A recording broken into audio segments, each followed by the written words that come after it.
Obrigado, Sr. Presidente, Sr. Ministro, Senhoras e Senhores Deputados. Portugal vive hoje a crise mais grave do pós-25 de Abril.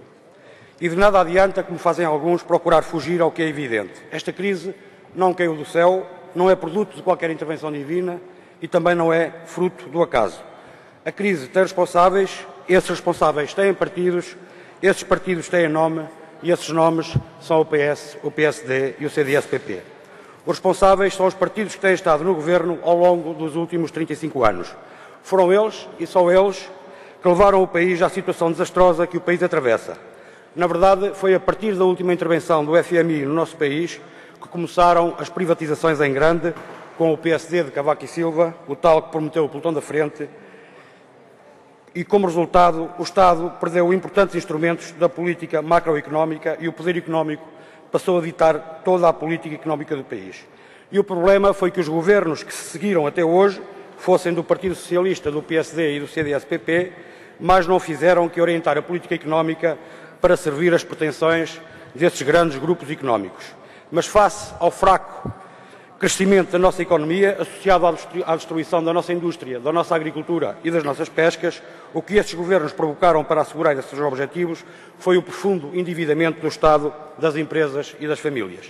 Está bom de ver que os meios financeiros obtidos pelo crescente endividamento do país não foi aplicado em investimentos produtivos. O Estado endividou-se para construir estádios de futebol, autoestradas e comprar submarinos, coisas apenas para inglês ver.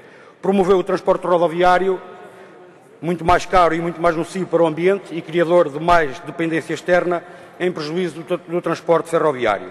Portugal possui hoje muitos mais quilómetros de autoestrada que linhas férreas eletrificadas, tendo perdido nos últimos 23 anos 900 quilómetros de linhas férreas. E, por fim, ao mesmo tempo que foram empurrando mais e mais famílias para a pobreza, os governos foram multiplicando pomposa e modernamente as parcerias público-privadas, a maioria em autoestradas, cujos custos atingirão nos próximos anos cerca de 60 mil milhões de euros e que asseguram elevados lucros, nomeadamente à banca que financia os empreendimentos, mas também aos grandes grupos da construção civil que os construíram e obtiveram posteriormente a respectiva concessão de exploração. A somar a tudo isto, temos ainda um modelo neoliberal que domina atualmente a União Europeia e que coloca os países em dificuldade, completamente dependentes ou reféns dos mercados. Ninguém compreende, nem é aceitável, que o Banco Central Europeu se recusa a financiar diretamente os Estados-membros, obrigando os Estados a recorrer aos mercados que são formados pelos grandes bancos, fundos e companhias de seguro, ficando à mercê das suas exigências para impor as taxas de juros que quiserem, que chegam a oscilar entre os 8% a 12%, para depois obter empréstimos a taxas de juros muito mais baixas, pouco mais de 1% junto do BCE. Ou seja, o BCE recusa-se a financiar diretamente os Estados, mas empresta aos bancos intermediários a uma taxa de juros pouco mais de 1%, para depois estes mesmos intermediários emprestarem aos bancos, aos Estados, a taxas que oscilam entre os 8% a 12%. Assistimos assim à transformação do BCE num instrumento importante na construção de uma Europa neoliberal que procura favorecer os grandes grupos económicos e financeiros contra os povos da Europa. Isto, parece-nos a nós, não é admissível.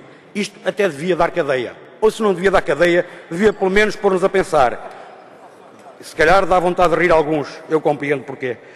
É que nós, com toda a clareza, esta crise... Apesar disso, eu nunca ouvi, ao longo destes anos, nenhum governo do nosso país insurgir-se contra esta situação de gritante injustiça, de verdadeiro roubo. Não, se calhar vocês também não, nós também não ouvimos. É por tudo isto que dizemos com toda a clareza que esta crise não caiu do céu. Esta crise tem paternidade, ou tem paternidades.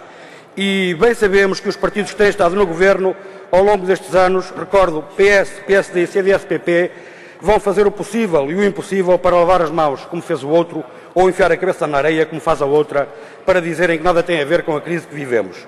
E havendo eleições, vão prometer este mundo e o outro, vão prometer o pelotão da frente e a criação de 150 mil postos de trabalho.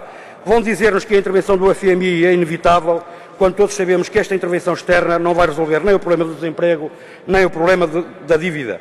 Vai constituir, isso sim, mais um fator para agravar a recessão que o país atravessa. Vão dizer-nos que as eleições legislativas de 5 de junho são para eleger um Primeiro-Ministro ou um Presidente da Assembleia da República, mas por mais nobre que seja a intenção, A verdade é que no dia 5 de junho o que vão ser eleitos são 230 deputados à Assembleia da República. Vão fazer tudo para que tudo fique na mesma, procurando esconder aquilo que verdadeiramente está em causa, e o que está em causa é a verdadeira necessidade de mudar de políticas.